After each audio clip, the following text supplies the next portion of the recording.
Hello दोस्तों, solution by PJ में आप सबका स्वागत है। आज मैं एक बार फिर से लेके आ गई हूँ जीके जीएस के टॉप प्रश्नों का कलेक्शन, वो भी आरआरबी एनटीपीसी 2024 वालों के लिए। तो चलिए देखते हैं आज के पहले प्रश्न की ओर। कौन पानी के साथ प्रतिक्रिया करता है? तो देख लेते हैं क्या है ऑप्शन में। चांदी, तांबा, सीसा या फिर कैल्शियम। जो इनमें से पानी के साथ प्रतिक्रिया करता है वो क्या हो जाएगा? कैल्शियम। तो ऑप्शन नंबर डी हो जाएगा राइट आंसर। अब और कुछ पॉइंट इससे संबंधित जानते हैं। तो कैल्शियम की जब बात आई है तो कैल्शियम जो है क्या होता है? प्रकृति में मुक्त अवस्था में नहीं पाया जाता है। तो ये भी पूछ सकता है। तो प्रकृति में मुक्त अवस्था में क्या होता है? नहीं पाया जाता है। तो ये चीज़ भी आपको ध्यान में रख लेना है। वहीं आगे इससे पॉइंट क्या जान सकते हैं कि कैल्शियम जो है अम्लों से प्रतिक्रिया करके कौन सा गैस उत्पन्न करता है।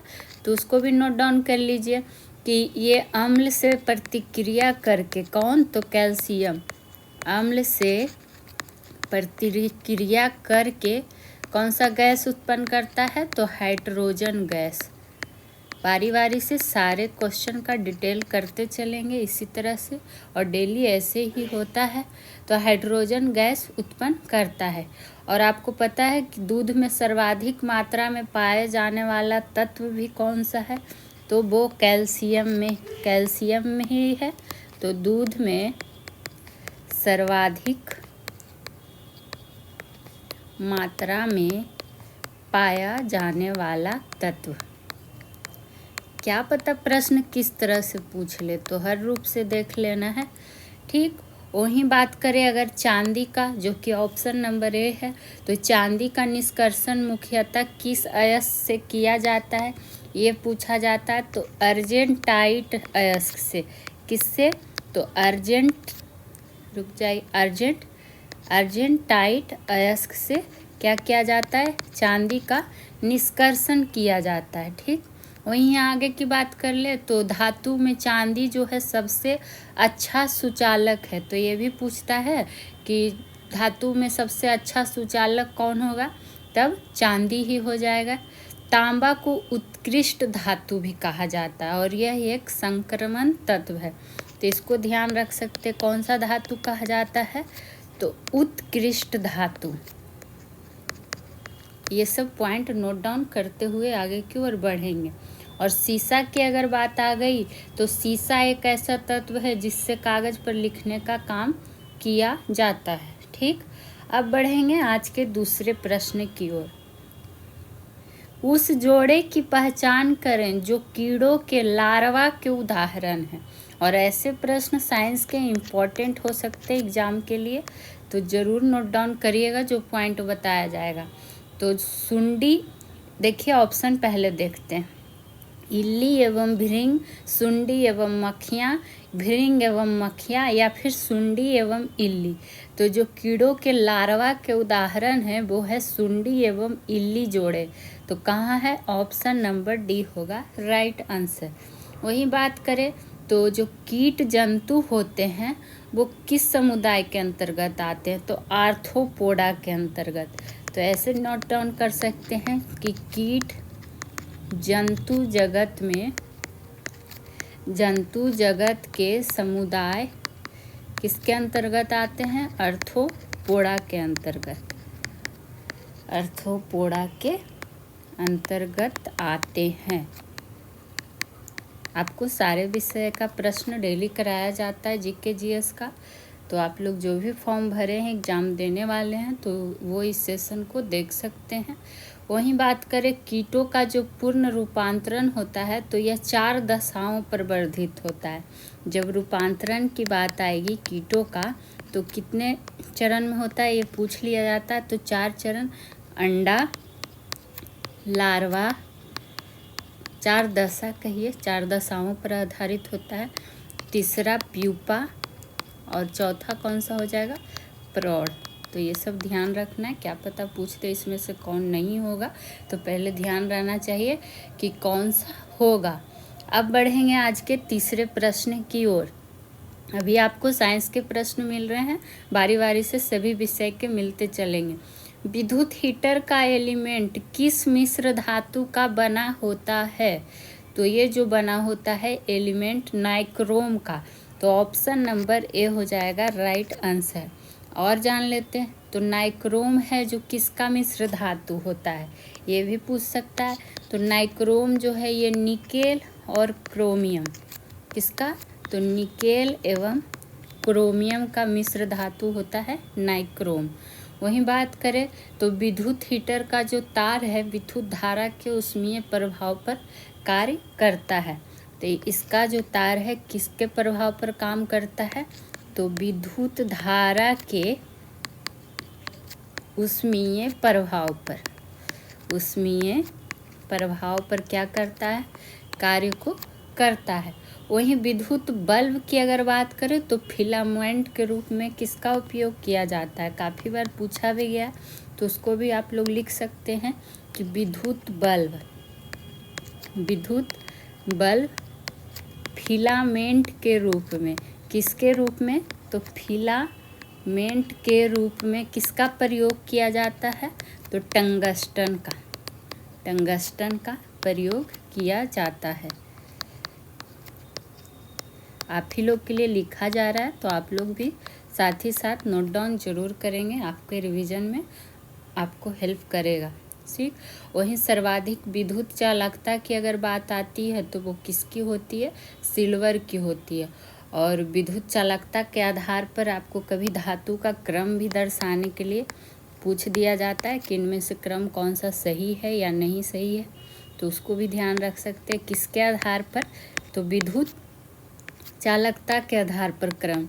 तो कौन सा हो जाएगा? धातु में पहले Ag हो जाएगा, फिर होगा Cu, और फिर क्या हो जाएगा? Al और Fe। ठीक। तो ये सब को आपको क्या करना है? ध्यान में रखते हुए चलना है। Ag सिल्वर, एल्युमिनियम, Fe लोहा, सबको साथ में आपको लिख दिए हैं। बढ़ जाएंगे आज के चौथे प्रश्न की ओर। दुनिया का सबसे ऊंचा पेड़ कौन है? रेडवुड, चीड़, फर या फिर देवदार?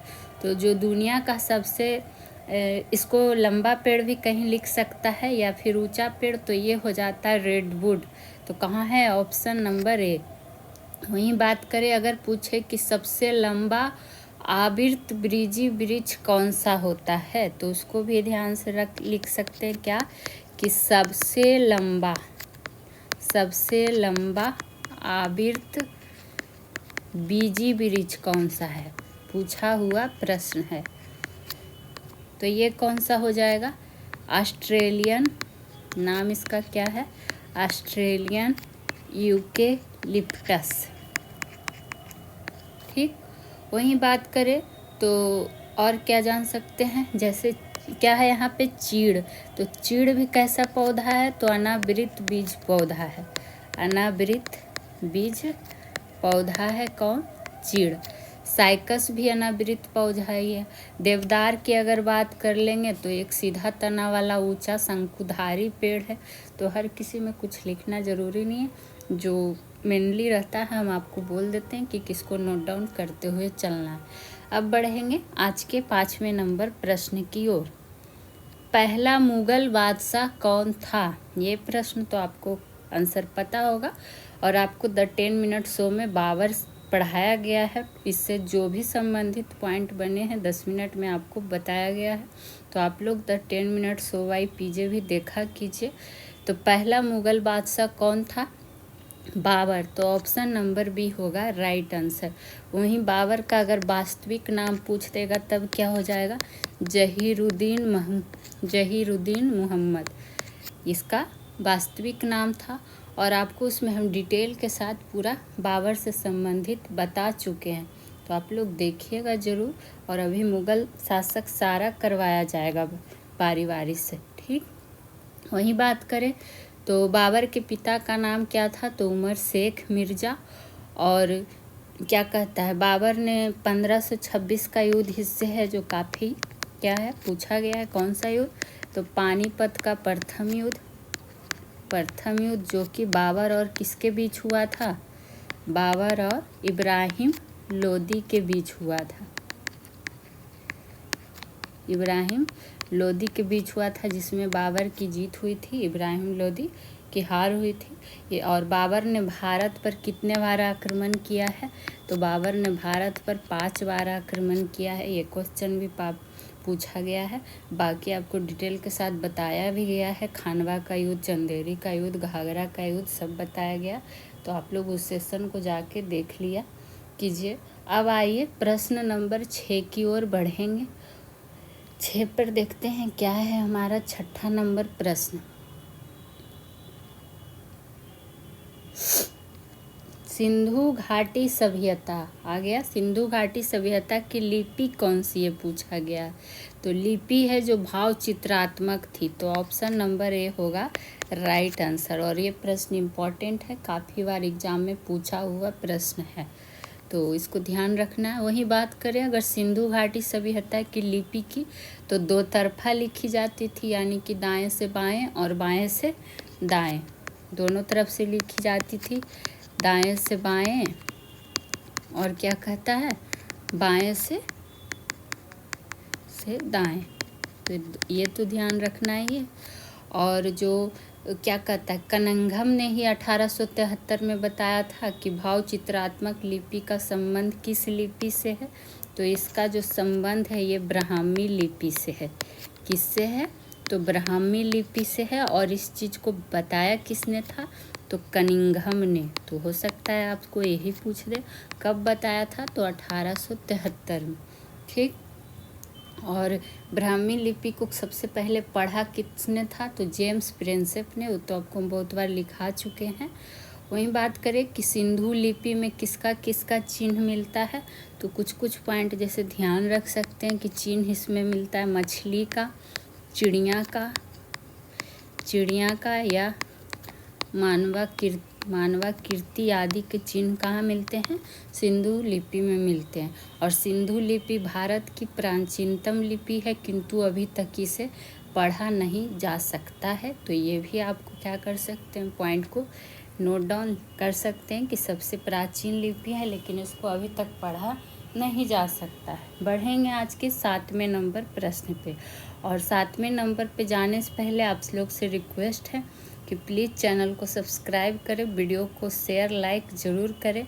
और इस सेशन से संबंधित अगर आपका कोई सुझाव कमेंट हो तो बताएं ज़रूर। आइए 7 नंबर पर, किस सिख गुरु ने गुरुमुखी लिपि प्रारंभ किया था? तो गुरुमुखी लिपि किसने प्रारंभ किया था? ये किया था गुरु अंगद ने। अब देखिए, सिख गुरु है, 10 गुरु आपको हम फुल डिटेल में सिख गुरु का एक प्लेलिस्ट बना हुआ है टॉपिक वाइज, उसमें आप लोग जाके देख सकते हैं। 10 सिख गुरु के बारे में आपको हम डिटेल से पढ़ाए हुए हैं, तो आप लोग वीडियो को देखा कीजिए, हर चीज़ बताया गया है। वही बात करें तो गुरुमुखी लिपि जो थी पंजाबी भाषा में प्रयुक्त होने वाली लिपि थी। कौन सी भाषा? तो पंजाबी भाषा, ये तो पता ही भी होगा। और सिखों के पवित्र ग्रंथ, अगर वही एक ग्रंथ का ध्यान रख सकते हैं, गुरु ग्रंथ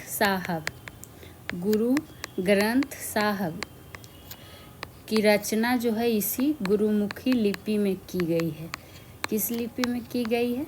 तो गुरुमुखी लिपि में ही गुरु ग्रंथ साहिब की रचना भी की गई है। और आपको ये भी पता है कि सिख संप्रदाय का स्थापना का श्रेय किसको जाता है? तो गुरु नानक जी को। और ये सब हम आपको उसमें हर तरह से बता चुके हैं। गुरु नानक ने अनेक स्थानों पर संगत यानी कि धर्मशाला और पंगत यानी कि लंगर स्थापित किया था। तो ये सब आप वहाँ देख लीजिएगा, आपको टॉपिक वाइज में डिटेल के साथ बताया जाता है। अब आइए प्रश्न नंबर 8 पे। आज़ाद हिंद फौज का गठन हुआ था। तो गठन कब हुआ था? हमसे वर्ष पूछा गया, तो हुआ था 1942 में। तो ऑप्शन नंबर सी हो जाएगा राइट आंसर। किसने किया था इसका गठन? तो नाम ध्यान रखिएगा, कैप्टन मोहन सिंह। कौन? तो कैप्टन मोहन सिंह ने किया था इसकी स्थापना। वहीं बात करें तो देखिए 1939 से कुछ याद आ रहा है, फॉरवर्ड ब्लॉक का स्थापना हुआ था, किसने किया था? तो सुभाष चंद्र बोस जी ने किया था। ये तो आपको बहुत बार बता भी चुके हैं, तो ये सब आपको बस ध्यान में रख लेना है। तो यहाँ कुछ ज़्यादा है नहीं। अब बढ़ते हैं आज के 9वें प्रश्न की ओर। किस क्षेत्र में उत्कृष्ट कार्य को पुलित्जर पुरस्कार के लिए मान्यता दी जाता है? तो साहित्य और पत्रकारिता कहाँ है? Option number B. इसमें क्या मिलेगा? साहित्य और पत्रकारिता के लिए पुलित्जर पुरस्कार, ये ध्यान में रख लेना है। वहीं बात करें तो पुलित्जर पुरस्कार को पत्रकारिता के क्षेत्र में अमेरिका का सबसे प्रतिष्ठित सम्मान माना जाता है। तो इसको अगर ध्यान रख सकते हैं, नोट डाउन कर सकते हैं कि जो ये पुलित्जर पुरस्कार है किस क्षेत्र में? पत्रकारिता के क्षेत्र में। तो ये कहाँ का, अच्छे से लिख देते हैं ताकि आप लोगों को कोई परेशानी ना हो। अमेरिका का सबसे प्रतिष्ठित सम्मान माना जाता है। प्रतिष्ठित सम्मान माना जाता है किसको? पुलित्जर पुरस्कार को। और इसकी जो शुरुआत हुई थी पुलित्जर पुरस्कार की, तो इस पुरस्कार की शुरुआत हुई थी 1917 में। तो हो सकता है शुरुआत वर्ष ही पूछ दे। और पुरस्कार विजेता को $15,000 की पुरस्कार राशि और एक प्रमाण पत्र दिया जाता है। और अगर पूछे कि ये कितने श्रेणियों में दिया जाता है, तो 22 श्रेणी में दिया जाता है। कितने में? जिसमें कि 7 श्रेणी साहित्य का होता है, लिख ही देते हैं। 7 होगा किसका? साहित्य का। और जो 15 बच गया वो हो जाएगा पत्रकारिता का। इसीलिए तो यहाँ पर साहित्य और पत्रकारिता दोनों आया है। ठीक, अवार्ड की जब बात आई है तो एक अवार्ड सुने हैं आप लोग, व्हिटली अवार्ड। कौन सी अवार्ड? Whitley award. ये पूछा जाता है व्हिटली अवार्ड किस क्षेत्र में दिया जाता है? तो पर्यावरण के क्षेत्र में। तो ये आप लोग ज़रूर ध्यान रखिएगा, क्योंकि पर्यावरण से संबंधित प्रश्न इम्पॉर्टेंट होते हैं। और इसको ग्रीन ऑस्कर भी कहा जाता है। कौन ऑस्कर कहा जाता है? तो ग्रीन ऑस्कर। अब बढ़ेंगे आज के 10वें नंबर प्रश्न की ओर। और आपको डेली रेगुलर सेशन कराया जा रहा है, प्लेलिस्ट बना हुआ है, तो आप लोग डेली क्लास देखा करें। और हाँ, अगर वीडियो अच्छा लगे तो लाइक शेयर ज़रूर करें। और टेलीग्राम ग्रुप पे भी जुड़ जाएं, वहाँ पे आपको PDF दिया जाता है। विश्व स्वास्थ्य दिवस कब मनाया जाता है? तो इसमें बस ध्यान रखिए कि स्वास्थ्य दिवस कब मनाया जाता है, तो 7 अप्रैल। ये प्रश्न इसलिए डाला गया क्योंकि काफ़ी बार पूछा गया है। जिस तरह से पूछ लिया जाता है कि 8 मार्च को क्या मनाया जाता है, जो इम्पोर्टेंट है, तो अंतर्राष्ट्रीय महिला दिवस। अंतर्राष्ट्रीय महिला दिवस। ये सब ऐसा दिवस है कि बार बार रिपीट होते रहता है। 7 अप्रैल हो गया। एक पूछ लिया जाता है क्या? 10 दिसंबर। 10 दिसंबर जो कि विश्व मानवाधिकार दिवस। विश्व मानवाधिकार दिवस। तो ऐसे दिवस को ध्यान में रख लेना है। चलिए बढ़ेंगे आज के 11वें नंबर प्रश्न की ओर। कौन सा वन्य जीव संरक्षण क्षेत्र हंगुल मिरिंग के संरक्षण के लिए प्रसिद्ध है? तो ये किसके लिए? पहले तो इसको ध्यान रखना है, हंगुल मिरिंग के लिए। और ये कौन सा हो जाएगा? दाची ग्राम वन्य जीव संरक्षण। तो ऑप्शन नंबर बी होगा राइट आंसर। वहीं बात करें दाची ग्राम राष्ट्रीय उद्यान कहाँ स्थित है, तो भारत के जम्मू कश्मीर राज्य के श्रीनगर जिले में स्थित एक राष्ट्रीय उद्यान है। जम्मू कश्मीर के किस जिले में? तो श्रीनगर में। ये ध्यान में रख लेना है। वहीं बात और सरिस्का जो है ऑप्शन नंबर ए में कि सरिस्का बाघ अभयारण्य है। और ये कहाँ स्थित है? तो राजस्थान का अलवर जिला में। राजस्थान का अलवर जिला में क्या है? सरिस्का बाघ अभयारण्य। जिम कॉर्बेट राष्ट्रीय उद्यान की बात कर ले तो ये तो आप लोग को पहले से ही पता होगा। कहाँ है? उत्तराखंड के नैनीताल के रामनगर के पास। और इसका जो नाम बदल कर दिया गया है क्या? Ramganga national park. Ramganga national park. ठीक। और ये जो रानीखेत है ऑप्शन नंबर डी में, तो रानीखेत उत्तराखंड का, इसको भी ध्यान रखिएगा कि रानीखेत का उत्तराखंड का क्या है? एक प्रसिद्ध हिल स्टेशन है। हिल स्टेशन है जहाँ पर आपको धार्मिक स्थल, झील, नदी, हरा भरा घास का मैदान, झरना, यही सब देखने को मिलेगा। कहाँ? तो उत्तराखंड के रानी खेत में। ठीक, अब बढ़ेंगे अगले प्रश्न की ओर। देखेंगे क्या है 12वां नंबर प्रश्न। किस बंदरगाह का नाम दीनदयाल बंदरगाह है? तो दीनदयाल बंदरगाह नाम है किसका? भारत के कांडला बंदरगाह का। तो ऑप्शन नंबर सी होगा। इसी का नाम बदल के क्या कर दिया गया है? दीनदयाल बंदरगाह। वही बात करें कि जो ये कांडला बंदरगाह था, क्या था? एक जुआरिये और प्राकृतिक पतन है।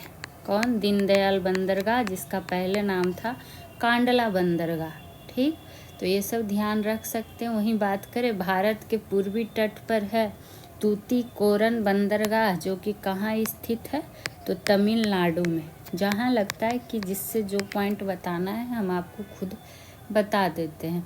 ठीक, तो ये सब आपको ध्यान में रखना है, लिखना ज़रूर है, चूँकि आप ही के लिए लिखा जाता है। एक ध्यान रख सकते हैं एन्नौर बंदरगाह, जो कि देश का प्रथम निगमित बंदरगाह है। कौन सा? तो निगमित बंदरगाह। मार्मो गोवा आपको हम बहुत बार बताए हैं, तो इसलिए आप लोग भी कुछ अपना दिमाग लगाइए, क्योंकि हम बहुत बार उसको समझाए हैं डिटेल के साथ। हम पढ़ाते हैं तो हमको ध्यान होता है। अब बढ़ेंगे 13 नंबर प्रश्न की ओर। क्या है 13 नंबर प्रश्न? कामेत नाम चरखा नहीं जी, नाम चरवा। आप लोग देखे भी होंगे, एग्जाम में काफ़ी बार पूछा गया है नाम चरवा। ठीक, तो देखते हैं क्या है। नाम चरवा गुरला मंधाता किसका नाम है? यही आपसे पूछा गया है कि ये जो कामेत है, नाम चरवा है, गुरला मंधाता, ये सब क्या है? तो ये सब जो है हिमालय की पर्वतीय चोटियों के नाम हैं। तो हिमालय की पर्वत चोटियों के नाम है। ऑप्शन नंबर डी हो जाएगा राइट आंसर। ठीक, तो ये सब नाम आपको क्या करना है? ध्यान में रखना है। वहीं बात करें हिमालय का विस्तार, तो भारत के उत्तर में उत्तर पश्चिम सिंधु से लेकर क्या दक्षिण पूर्व ब्रह्मपुत्र की ओर तक पाया जाता है। ठीक, और हिमालय क्या है? क्या कहता है उसको? युवा एवं बनावट के दृष्टिकोण से कैसा पर्वत है? तो बलित पर्वत है। और आपको ये भी पता होगा कि हिमालय को मुख्यतः 3 भागों में विभाजित किया गया। मुख्य हिमालय, उत्तर पश्चिम हिमालय, जिसको ट्रांस हिमालय भी बोलते हैं, और तीसरा उत्तर पूर्व हिमालय, जिसको पूर्वांचल भी कहा जाता है। वहीं अगर हिमालय की 3 पर्वत श्रेणी की बात कर ले, सब हिमालय से संबंधित आपको बताया जा रहा है। तो 3 पर्वत श्रेणी की अगर बात करेंगे तो वो कौन सा? बृहत हिमालय, और कौन? मध्य हिमालय, और एक शिवालिक हिमालय। तो क्या पता प्रश्न किस तरह से क्या पूछ दे, तो हर तरह से जानना चाहिए। ठीक, तो ये सब आपको ध्यान में रख लेना है। अब बढ़ेंगे आगे की ओर, और इसी में मुख्य हिमालय का चर्चा आया है। तो विश्व का सबसे ऊंचा पर्वत चोटी कौन सा हो जाता है? माउंट एवरेस्ट हो जाता है। तो ये तो आपको पता ही होगा, क्योंकि बहुत बार बताया गया है और आप लोग पढ़े भी होंगे। बढ़ेंगे आगे की ओर, देखेंगे हमारा 14 नंबर प्रश्न क्या है। पेसो किस देश की मुद्रा है? तो मुद्रा भी एक से एक प्रश्न पूछा जाता है। तो ये है अर्जेंटीना की। तो ऑप्शन नंबर डी हो जाएगा राइट आंसर। वही अगर आपसे पूछे कि अर्जेंटीना की राजधानी क्या है या कौन है? पेसो तो इस देश की मुद्रा हो गई, लेकिन राजधानी क्या है? तो ब्यूनस आयर्स। और ये नाम काफ़ी कम लोगों को याद रहता है, और ऐसे प्रश्न ही दिख जाते हैं, तो ध्यान देना ही है। वहीं बात करें कि पंपास को अर्जेंटीना का क्या कहा जाता है? हृदय स्थल। किसको? तो पंपास को क्या कहा जाता है? अर्जेंटीना का हृदय स्थल।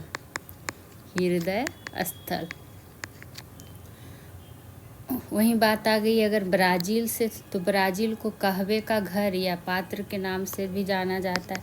किसका घर? तो कहवा का घर। चूँकि विश्व में कॉफ़ी उत्पादन में कौन है देश में? ब्राज़ील है। तो ये सब तो। वहीं दक्षिण अफ्रीका की मुद्रा की बात करेंगे।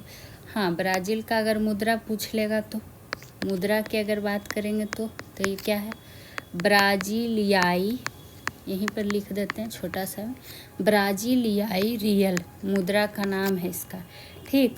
और दक्षिण अफ्रीका की मुद्रा का क्या नाम है, तो रैंड, यहाँ ऐसे करके लिख देते हैं। दक्षिण अफ्रीका की मुद्रा का नाम क्या है, रैंड। तो सबका ध्यान आपको रख लेना है। और इस दक्षिण अफ्रीका में जो पाई जाने वाली शीतोष्ण कटिबंधीय घास है उसको मतलब मैदान को क्या कहते हैं, बेल्ट कहते हैं। अब किसका मुद्रा बच गया, मलेशिया का मुद्रा। तो मलेशिया का मुद्रा क्या है, तो मलेशिया का मुद्रा है मलेशियाई रिंगित। कौन है रिंगित, तो मलेशियाई। देखिए आगे का नाम से ही आप लोग कर लीजिएगा कि कौन से देश का कौन सा मुद्रा है यहाँ पर जो है, तो मलेशियाई रिंगित यहाँ की मुद्रा है। चलिए बढ़ेंगे अब अगले प्रश्न की ओर। 15 नंबर, विकास केंद्र उपागम किस योजना के अंतर्गत अपनाया गया था। अब आ गया देखिए पंचवर्षीय योजना से संबंधित, तो आपको टॉपिक वाइज में पंचवर्षीय योजना 12 पंचवर्षीय योजना फुल डिटेल के साथ पढ़ा दिया गया है।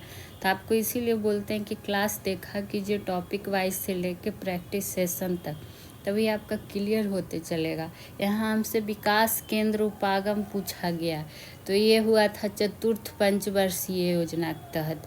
कहाँ है, ऑप्शन नंबर डी, जो कि 1969 से लेके कब तक था, 74 से, ठीक। तो बस इतना इसमें आपको, इसके अंतर्गत संसाधन आधारित कार्यक्रम, समस्या आधारित कार्यक्रम, प्रोत्साहन दृष्टिकोण आदि, यही सब विकास केंद्र उपागम के क्या थे, मुख्य घटक थे।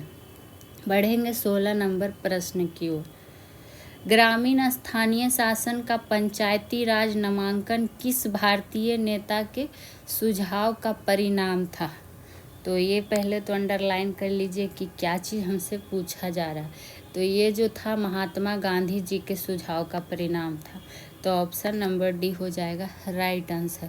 महात्मा गांधी ने ही महसूस किया था कि गांव को न केवल आर्थिक रूप से बल्कि राजनीतिक एवं प्रशासनिक रूप से भी क्या होना चाहिए, आत्मनिर्भर होना चाहिए। और उन्होंने ही सुझाव दिया था कि गांव का सभी मामला है जो वयस्क मताधिकार के अधिकार पर निर्वाचित एक पंचायत द्वारा प्रसारित किया जाना चाहिए। इसलिए इससे संबंधित कौन हो गए, महात्मा गांधी जी हो गए। अब बढ़ेंगे आज के 17 नंबर प्रश्न की ओर। आपके लिए देखिए प्रश्नों का कलेक्शन जो भी लाते हैं बहुत ही इम्पॉर्टेंट होता है। आपको रटा रटाया प्रश्न लॉलीपॉप जैसा क्वेश्चन नहीं कराया जाता है कि बस आप खुश हो जाइए। वैसा ही प्रश्न कराया जाता है जो एग्ज़ाम में आ सकता है, जिसकी संभावना है, जिससे प्रश्न जो आपको ये पॉइंट साथ में बताया जाता है डिस्कशन के साथ, वो इम्पॉर्टेंट होता है। और क्वेश्चन टकराएंगे तो आप लोग ज़रूर देखें। ग्राम पंचायत की संरचना में कौन कौन शामिल होता है, तो उसमें शामिल कौन कौन होता है, निर्वाचित मुखिया होता है, पंचायत सेवक भी होता है, तो ये दोनों होता है। तो ऑप्शन नंबर सी हो जाएगा राइट आंसर। और इसमें कौन सा होता है, प्रत्यक्ष निर्वाचित सदस्य भी, जो कि 5 या उससे अधिक जनसंख्या का क्या करता है, प्रतिनिधित्व करता है। वहीं प्रत्येक ग्राम पंचायत का प्रधान कौन होता है, तो ये मुखिया ही होता है प्रधान। ये तो आप लोग को लॉजिक रूप से भी ध्यान होगा। और पंचायत सेवक ग्राम पंचायत में सरकार द्वारा नियुक्त कर्मचारी ही होते हैं। तो ये सब तो लिखने की ज़रूरत है नहीं। बढ़ेंगे 18 नंबर प्रश्न की ओर। राष्ट्र संघ सचिवालय का मुख्यालय कहाँ है, तो राष्ट्र संघ सचिवालय का मुख्यालय जेनेवा में है। तो ऑप्शन नंबर सी होगा राइट आंसर। चूँकि प्रथम विश्व युद्ध के बाद ही 1920 में राष्ट्र संघ की स्थापना किया गया था। इसका स्थापना कब किया गया था, तो 1920 में 1920 में हुआ। कभी कभी आपको डिटेल कहीं कहीं पे कम मिलेगा, लेकिन जहाँ ज़रूरत रहता है हम आपको वहाँ फुल डिटेल्स देते हैं। और डेली का सेशन भी आप लोग देखा कीजिए, किसी दिन बहुत ज़्यादा डिटेल भी होता है, वो क्वेश्चन के ऊपर डिपेंड करता है। वही बात करें कि क्या कहता है, जब राष्ट्र संघ का चर्चा है तो संयुक्त राष्ट्र संघ का स्थापना वर्ष भी पूछ लिया जाता है कि संयुक्त राष्ट्र संघ का स्थापना कब हुआ था, तो 1945 में हुआ था। और जो यूनाइटेड नेशन यही जो संघ है इसका मुख्यालय कहाँ है, तो न्यूयॉर्क में अवस्थित है। क्या पूछ ले हर तरह से ध्यान रख लेना। वही राष्ट्र संघ की जनक किसको माना जाता है, राष्ट्र संघ का जनक किसे कहा जाता है, तो वुडरो विल्सन या विल्सन वुडरो कहीं पर मिलेगा, दोनों रूप से याद रख सकते हैं। ठीक। और यूएनओ का जनक किसको कहा जाता है, यूनाइटेड नेशन का जब आता है, यूनाइटेड नेशन ऑर्गेनाइजेशन का जनक जिसको संयुक्त राष्ट्र संघ कहते हैं, इसका जनक किसे जाना जाता है, तो एफ.डी. रूजवेल्ट को। और ये सब पूछा हुआ प्रश्न भी है, तो इम्पॉर्टेंट बन सकता है। बढ़ेंगे 19वें नंबर की ओर, लेकिन उससे पहले 3 प्रश्न जो कि डेली के सेशन का रूटीन है कि आपसे 3 प्रश्न पूछे जाते हैं और वही प्रश्न पूछे जाते हैं जो कि आपको पढ़ाया हुआ है डिटेल के साथ, तो आपको बताना होगा, आंसर दीजिएगा। सारे लोग तो देते भी नहीं हैं आंसर, पर दिया कीजिए। आज का पहला प्रश्न है आपके लिए, हीराकुंड परियोजना जो है किस नदी पर स्थित है, ये पहला प्रश्न है आपके लिए। दूसरा प्रश्न है आज का आपके लिए कि संविधान सभा के ये आप ही के रिवीजन के पर्पस से होता है, प्रारूप समिति के अध्यक्ष कौन थे, प्रारूप समिति के अध्यक्ष। जो भी रेगुलर सेशन देखेंगे उनको पता होगा कि ये पढ़ाया हुआ है या नहीं।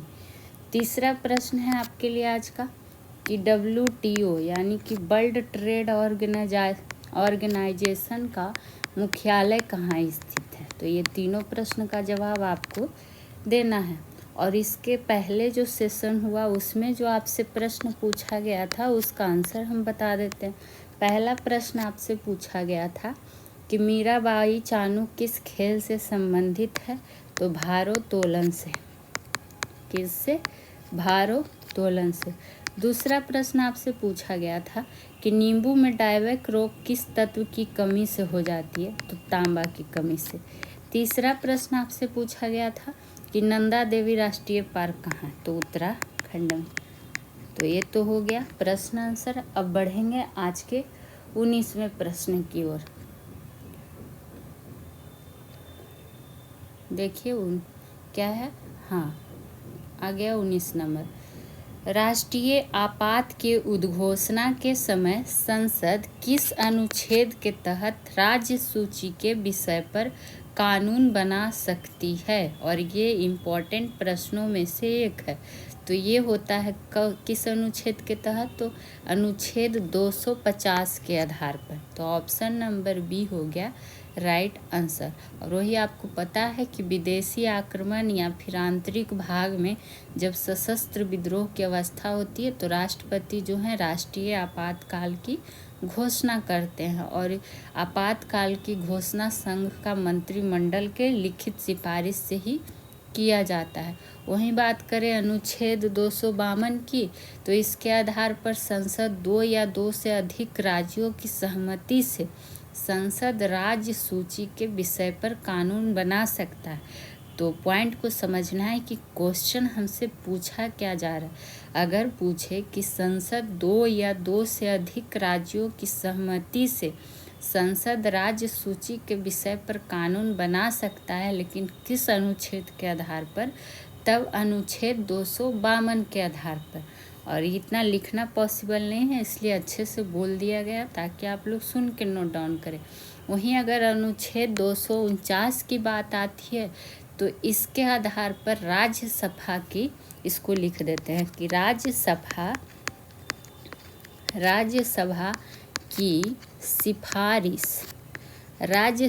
की सिफारिश से संसद क्या करती है, राज्य सूची के विषय पर कानून बना सकती है। राज्य सूची के विषय पर देख लीजिए, थोड़ा सा शब्द से कितना क्वेश्चन आंसर ही बदल जाता है, इसीलिए आपको सारे पॉइंट को ध्यान से सुनना है। वहीं बात करें कि राज्यसभा की सिफारिश पर एक बार में अधिकतम 1 वर्ष के लिए कानून बना सकता है। कितने वर्ष के लिए, तो अधिकतम 1 वर्ष के लिए। तो ये भी प्रश्न बन सकता है, तो नोट डाउन कर लेना है। और अनुच्छेद 250 के तहत ही संसद आपातकाल में राज्यों के लिए बजट पारित करता है, तो ये भी ध्यान आपको रखना है।